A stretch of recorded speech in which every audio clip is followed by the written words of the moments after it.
বন্ধুরা, আশা করি তোমরা সবাই খুব ভালো আছো। একগুচ্ছ গল্পের আসর আমার এই চ্যানেলে সকল শ্রোতা বন্ধুদের জানাই অভিনন্দন। নানা স্বাদের গল্প দিয়ে সাজাই আমাদের এই চ্যানেল, তাই গল্পের শেষ পর্যন্ত শোনার জন্য সকলের কাছে অনুরোধ রইল। গল্প পাঠ ও উপস্থাপনা ভালো লাগলে অবশ্যই সাবস্ক্রাইব করে চ্যানেলটির সাথে থেকো, লাইক ও কমেন্ট করতে ভুলো না কিন্তু। আজ নিয়ে এসেছি হেমেন্দ্র কুমার রায়ের গল্প ভূতের রাজা।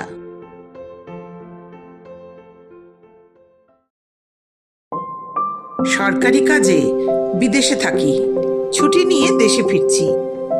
সাঁওতাল পরগনার যে জায়গায় আমার কর্মস্থল ছিল, সেখান থেকে রেল স্টেশন যেতে হলে প্রায় 30 মাইলেরও উপর পথ পার হতে হবে। পাহাড়ি পথ, এক মাইল হচ্ছে 2-3 মাইলেরও ধাক্কা। তার উপরে রাতের বেলায় পথে বাঘ ভাল্লুকের সঙ্গে আলাপ হওয়ার সম্ভাবনাও কম নয়। সকালবেলায় বেরোলেও মাঝপথে সন্ধে হবেই, তখন একটা আশ্রয়ের দরকার। মাঝপথের কাছাকাছি স্থানীয় একটি শিকার কুঠি ছিল। রাজা ও তার বন্ধুরা শিকারে বেরোলে এই কুঠি হতো তাদের আস্তানা। রাজার ম্যানেজারের সঙ্গে আলাপ ছিল, তাকে গিয়ে অনুরোধ জানালুম শিকার কুঠিতে একটা রাতের জন্যে আমাকে মাথা গোজবার জায়গা দিতে হবে। ম্যানেজার বললেন, এখন শিকারের সময় না, কুঠি খালি পড়ে আছে। আপনি এক রাত কেন 1 মাস থাকতে পারেন। এখনকার পুলিশ সুপারিনটেন্ডেন্ট টেলার সাহেবও আজ রাতটা সেখানে বিশ্রাম করবেন। কুঠিতে আরও ঘর আছে, আপনারও থাকবার অসুবিধা হবে না। কিন্তু কি? কিন্তু আপনি সেখানে রাত কাটাতে পারবেন কি? কেন পারবো না?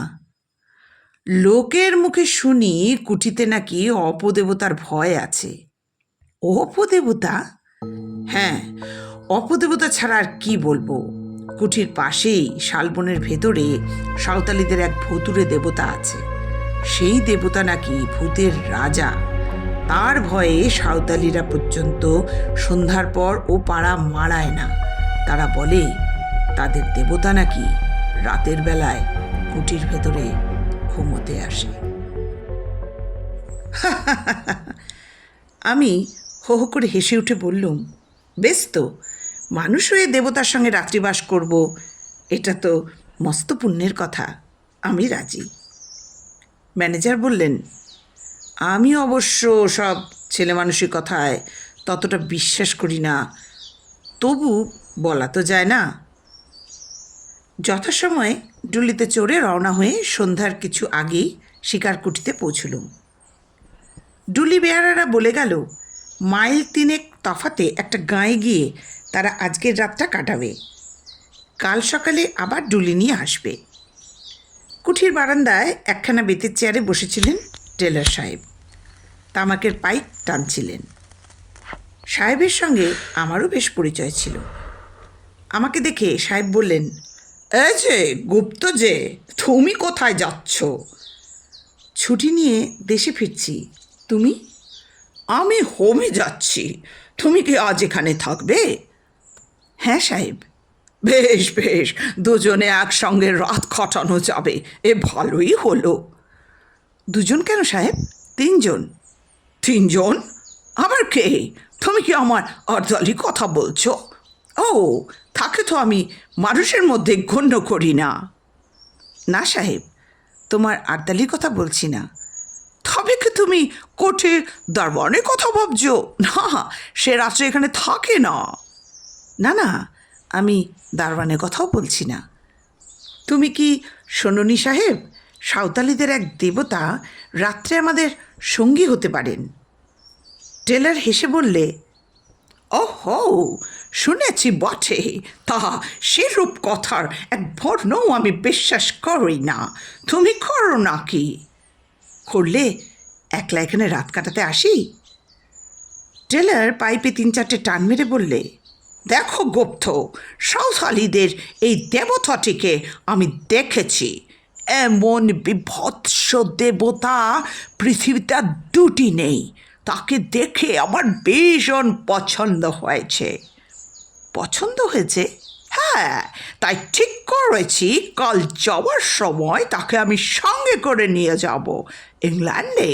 আমার বাড়ির বৈঠকখানায় তাকে সাজিয়ে রেখে দেব।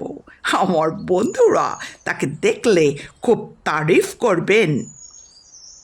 আমি হেসে বললুম, তাহলে বোঝা যাচ্ছে কাল থেকে দেবতা আর কুঠির ভিতর শুতে আসবেন না। তবে এই বেলা তাকে একবার দর্শন করে আসি। তার আড্ডা কোথায়? টেলার আঙুল দিয়ে দেখিয়ে বললে, ওই যে ওইখানে, মিনিট খানেকের পথ। পায়ে পায়ে এগিয়ে গেলুম। কুঠির পাশে অনেকগুলো শালগাছ দল বেঁধে দাঁড়িয়ে আছে। তাদেরই ছায়ায় একটা পাথুরের ঢিপির উপর মানুষের মতো উঁচু একটা মূর্তিকে দেখতে পেলুম। মূর্তিটা রং করা কাঠের। তার দেহ মানুষের মতো বটে, কিন্তু তার মুখ দানবের মতো প্রকাণ্ড। আর সে মুখের ভাব কি ভয়ঙ্কর! দেখলেই বুকের কাছটা ছ্যাঁত ছ্যাঁত করতে থাকে। মাথার চুলগুলো সাপের মতো ঝুলছে, কান দুটো হাতির মতো, মুখখানা খানিক সিংহ আর ভাল্লুকের মতো। দুটো গোল গোল কাচের চোখ আগুনের মতো জ্বলছে। হাঁ করা বড় বড় দাঁতওয়ালা মুখের ভেতর থেকে রাঙা টকটকে লকলকে জিভের আফাখানা বাইরে বেরিয়ে পড়ে ঝুলছে। কাঁধ ও মুন্ডের মাঝখানে গলাটা দেখলে মনে হয় কে যেন একখানা লিকলিকে সরু বাখারির উপর মুখখানাকে বসিয়ে দিয়েছে। হাত দুখানা বাঘের থাবার মতো। কোমরের কাছ থেকে পা পর্যন্ত দেহের কোনো অংশ দেখা যাচ্ছে না। কাঠকে খুদে আর কোনো অঙ্গ গড়াই হয়নি। মূর্তির গায়ের রং আলকাত্রার মতো কালো, আর মুখের রং খানিক সাদা, খানিক তামাটে ও খানিক হলদে। ভাবলুম, এই মূর্তি যদি সত্য সত্য রাত্রে কুঠির ভেতরে ঘুমোতে আসে, তাহলে আমাদের ঘুম এ জীবনে আর ভাঙবে কি? ধীরে ধীরে কুঠির দিকে ফিরে এলো। টেলার পশ্চিমের আকাশের দিকে তাকিয়ে কি দেখছিল। আমাকে দেখে সে বললে, গুপ্ত, খুব ঝড় বৃষ্টি আসছে, ওই দেখো। সত্য কথা, পশ্চিমের আকাশখানা আচম্বিতে ঠিক যেন কালো কষ্টি পাথর হয়ে গেছে। ঝড় উঠতে আর দেরি নেই। ঝড় এসে সমস্ত অরণ্যকে জাগিয়ে দিয়ে গেছে। এখন বৃষ্টি পড়ছে মুষলধারে। অনেক রাত। টেলারের নিমন্ত্রণ দিয়ে তার সঙ্গে গল্প করতে করতে অনেকক্ষণ আগে ডিনার খেয়েছি। এখন টেলার তার ঘরে শুয়ে হয়তো দিব্যি আরাম নিদ্রা দিচ্ছে, কিন্তু আমার চোখে ঘুম নেই। ভূতটুত কিছু মানি না, তবু কেন জানি না মনটা কেমন খুঁতখুত করছে। রাজার সেই ম্যানেজারের কথাগুলো আর সাঁওতালি দেবতার সেই ভয়ানক মুখখানা মনের ভেতর দিয়ে ক্রমাগত আনাগোনা করছে। যত তাদের ভুলবার চেষ্টা করি আজে বাজে নানান কথা ভেবেই, তত তারা মনের উপরে চেপে বসে, নরম মাটির উপরে ভারী পায়ের দাগের মতো। বাইরে বৃষ্টি ঝরছে ঝমঝম ঝম, মাঝে ঝোড়ো দামকা হাওয়া হাঁ হাঁ করে ছুটছে, যেন কোনো শত্রুকে অভিশাপ দিচ্ছে। তারই ভেতর থেকে একবার শুনলাম হায়নার অট্টহাসি, একবার শুনলাম শ্রীগালদের মায়া কান্না, আর একবার শুনলাম বাঘের গর্জন।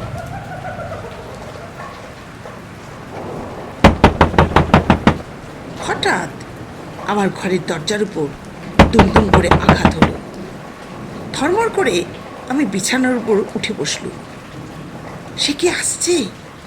সে কি আসছে? দরজার উপরে আর কোনো আঘাত হলো না। ঝোড়ো হাওয়ার ঝাপটায় দরজা নড়ে উঠেছে নিশ্চয়ই।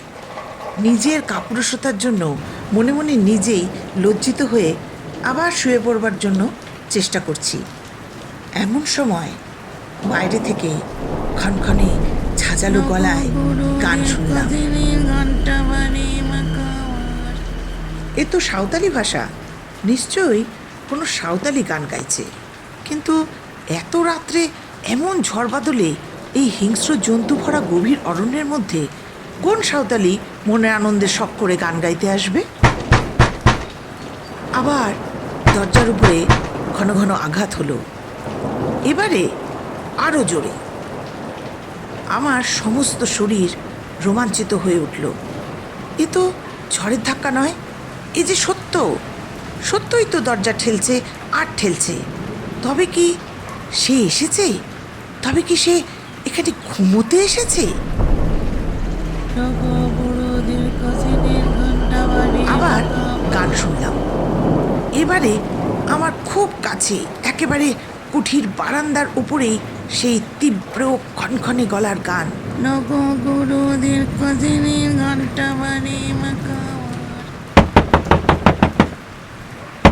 হঠাৎ উল্টো বিপদ। কুঠির ভেতর দিককার দরজায় ঘন ঘন আঘাত। ভেতরে বাইরে বিপদ দেখে প্রায় যখন হাল ছেড়ে দিয়ে বসেছি, এমনি সময় শুনলাম, গুপ্ত, ফর গডস সেক, দরজা খোলো, দরজা খোলো শিগগির। এ তো টেলারের গলা। আহ, বাঁচলুম। তাড়াতাড়ি উঠে দরজা খুলে দিলুম। টেলার হুড়দুড় করে ঘরের ভিতর ঢুকে পড়ল। তার চোখ মুখ পাগলের মতো, তার হাতে বন্দুক। আমি তাকে দু হাতে চেপে ধরে বললুম, মিস্টার টেলার, হয়েছে কি? এত রাত্রে কি দরকার তোমার? টেলার দেয়ালে ঠেসান দিয়ে দাঁড়িয়ে দাঁড়িয়ে বলল, গুপ্ত আমার ঘরের দরজায় ক্রমাগতকে লাথি মারছে আর গান গাইছে। তুমি কি আমার ঘরের দরজার কাছে গিয়ে আমাকে ডাকছিলে? আমি বললুম, না না, আমি আমার বিছানা ছেড়ে এক পাও নড়িনি, কিন্তু আমারও ঘরে দরজা যে কি নাড়ছে আর গান গাইছে, ওই শোনো। দুম করে আমার ঘরের দরজায় আবার দুবার প্রচণ্ড আঘাত হলো। সঙ্গে সঙ্গে সেই গান।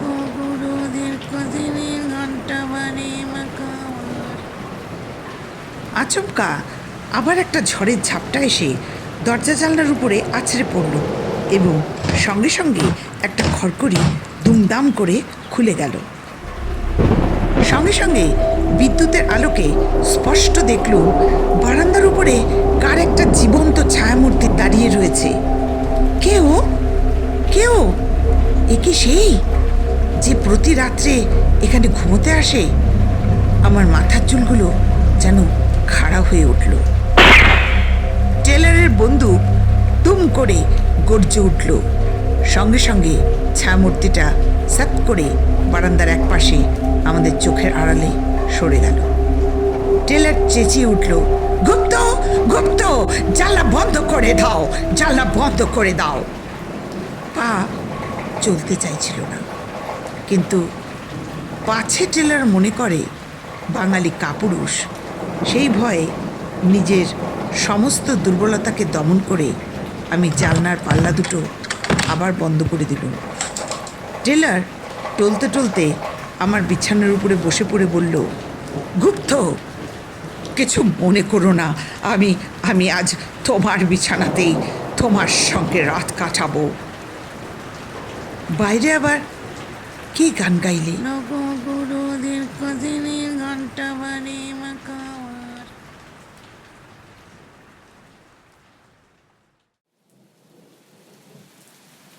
সকালবেলা, কিন্তু তখনও সমানভাবে বৃষ্টি ঝরছে আর ঝরছেই। আস্তে আস্তে দরজা খুলে বারান্দায় এসে দাঁড়ালুম। সারা আকাশখানা যেন কালো মেঘের ঘেরাটোপ দিয়ে ঢাকা। সূর্যকে যেন আজ কোনো অন্ধকার রাহু গ্রাস করে ফেলেছে। যতদূর নজর চলে খালি দেখা যায় অরণ্য, শ্যামল, তরুণ বিরাট সভা আর শৈলমালার গর্বোন্নত শিখর, এবং তারই ভিতরে এসে পড়েছে তীরের চকচকে ফলার মতো বৃষ্টির অশ্রান্ত ধারাগুলো। কোথাও পশু পক্ষী, কীট পতঙ্গ বা কোনো জীবের চিহ্ন পর্যন্ত নেই। পথের উপর দিয়ে ক্রুদ্ধ জলস্রোতে যেন কোন অদৃশ্য শত্রুকে বেগে আক্রমণ করতে ছুটে চলেছে। হঠাৎ বারান্দার এক কোণে চোখ গেল। কাপড় মুড়ি দিয়ে কে একজন শুয়ে রয়েছে। কাছে গিয়ে ডাকলুম, এই কে তুই? বার কয়েক ডাকাডাকির পর কাপড়ের ভেতর থেকে একখানা সাঁওতালির মুখ বেরোলো। কে তুই? আমি ঠাকুরের পূজারি। ঠাকুর? কে ঠাকুর? যিনি ওই শালবনে থাকেন। এখানে কি করছিস? ঠাকুর রোজ রাত্রে এখানে ঘুমোতে আসেন, তাই আমিও তার সঙ্গে সঙ্গে আসি। কাল রাত্রে তাহলে তুই দরজা ঠেলছিলি? আমি ঠেলছিলুম, ঠাকুরও ঠেলছিলেন।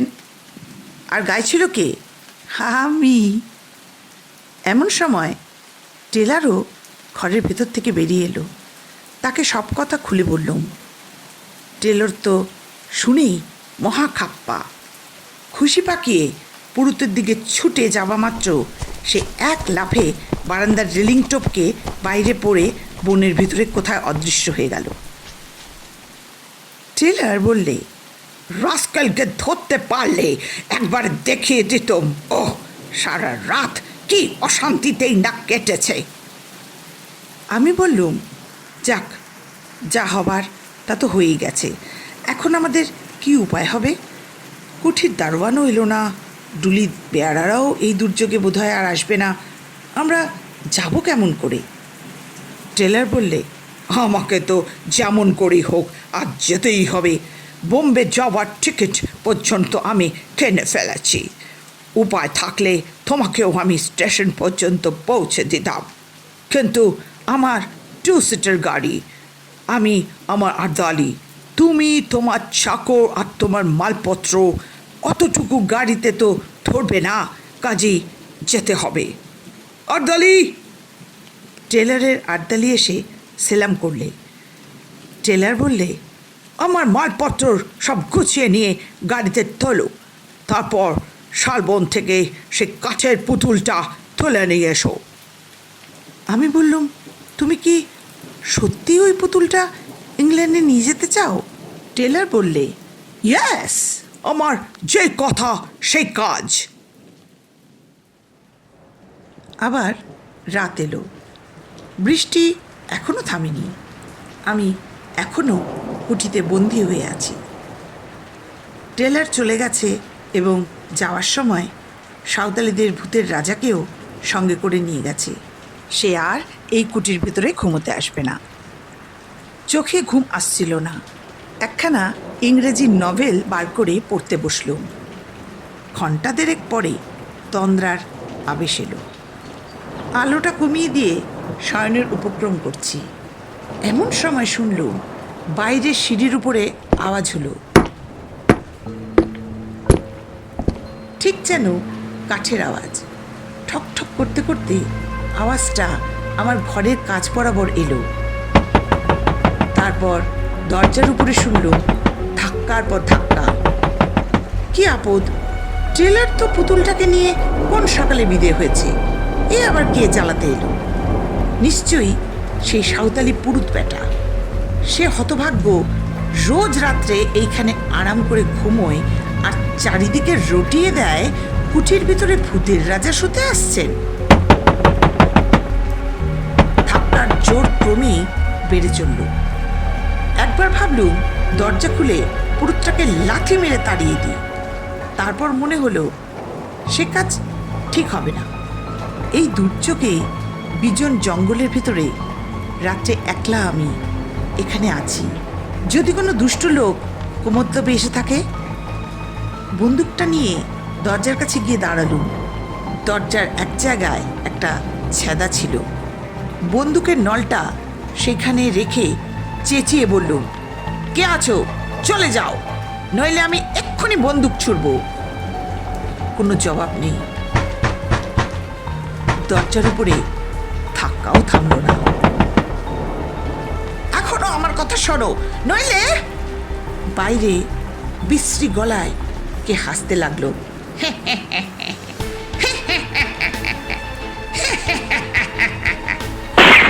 আমি বন্দুকের ঘোড়া টিপলুম। সঙ্গে সঙ্গে দরজার উপরে ধাক্কাও থেমে গেল। ঠক ঠক করে একটা আওয়াজ ঘরের কাছ থেকে দূরে সরে যেতে লাগলো। তারপর কুঠির সিঁড়ির উপরে শব্দ শুনলুম, ঠক ঠক ঠক।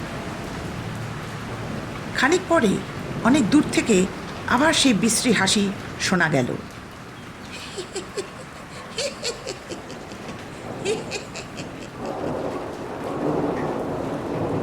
সে হাসি অমানুষিক, শরীরের রক্ত যেন জল করে দেয়।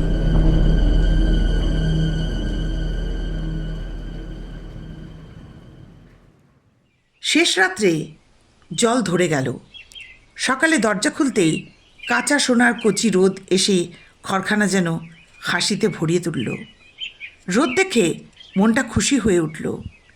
বারান্দায় বেরিয়ে দেখি এক কোণে কাপড় মুড়ি দিয়ে কে শুয়ে রয়েছে। তেড়ে গিয়ে মারলুম তাকে এক ধাক্কা। ধর্মর করে সে উঠে বসল। সেই সাঁওতালি পুরুতটা। ক্রুদ্ধ স্বরে বললুম, কাল আবার কি করতে এখানে এসেছিলি? ভারী চালাকি পেয়েছিস না? লোকটার মুখের ভাব একটুও বদলালো না। শান্ত স্বরে বললে, আমার ঠাকুর কাল এখানে ঘুমোতে এসেছিলেন গো, আমিও তাই এসেছিল। তোর ঠাকুর কোথায়? সাহেব তো তাকে নিয়ে চলে গেছে। আমার ঠাকুর যেখানে থাকেন সেখানেই আছেন। মিথ্যে কথা, আমি নিজের চোখে দেখেছি ট্রেলার তাকে নিয়ে চলে গেছে। আমার ঠাকুর যেখানে থাকেন সেখানেই আছেন। কুঠি থেকে বেরিয়ে পড়ে ছুটে পাশের শালবনে গিয়ে হাজির হলুম। সবিস্ময়ে দেখলুম ভূতের রাজা চোখ পাকিয়ে লকলকে জিভ বার করে ঠিক সেখানেই দাঁড়িয়ে আছে। আর ও কি, মূর্তির পেটের উপর গর্ত, ঠিক যেন বন্দুকের গুলির দাগ। গর্তের চারপাশে রক্ত জমাট হয়ে আছে। মূর্তির আরও নানা জায়গাতেও রক্তের চিহ্ন। তবে কি আমার বন্দুকের গুলি? ভাবতে পারলুম না, মূর্তির দিকে আর তাকাতেও পারলুম না। কেমন একটা অজানা ভয়ে আমার সমস্ত শরীর আচ্ছন্ন হয়ে গেল। প্রাণপণে দৌড়ে সেখান থেকে পালিয়ে এলুম।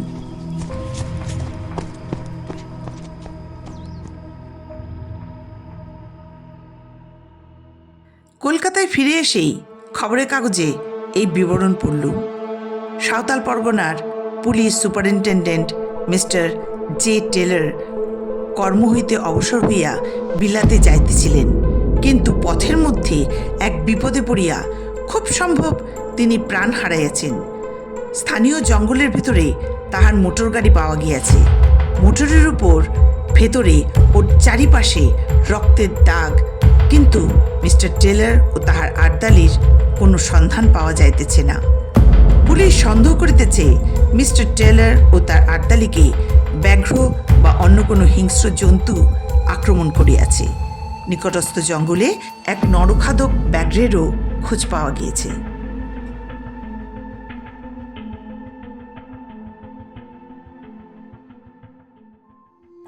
সে ভুতুড়ে মূর্তির গায়ে যে রক্তের দাগ লেগেছিল, তাহলে সে রক্ত হচ্ছে হতভাগ্য টেলরের আর আর্দালির গায়ের রক্ত।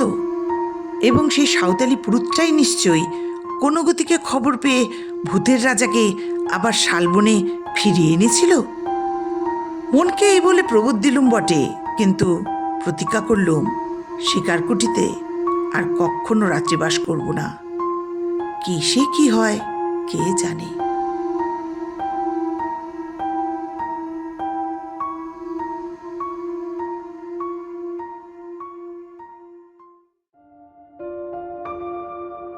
আজকের গল্প এখানেই শেষ হলো। গল্প পাঠ যদি ভালো লাগে অবশ্যই লাইক করে দিও। গল্পটি ভালো লাগলে চ্যানেলটি সাবস্ক্রাইব করে বেল আইকনটি প্রেস করে দিতে ভুলো না, তাহলে আমার পরবর্তী গল্পের নোটিফিকেশন তোমাদের কাছে পৌঁছে যাবে সবার আগে। ঈশ্বরের কাছে সকলের সুস্থতা কামনা করে আজকের মতো বিদায় নিচ্ছি। সেই সঙ্গে খুব তাড়াতাড়ি ফিরে আসছি নতুন গল্প নিয়ে।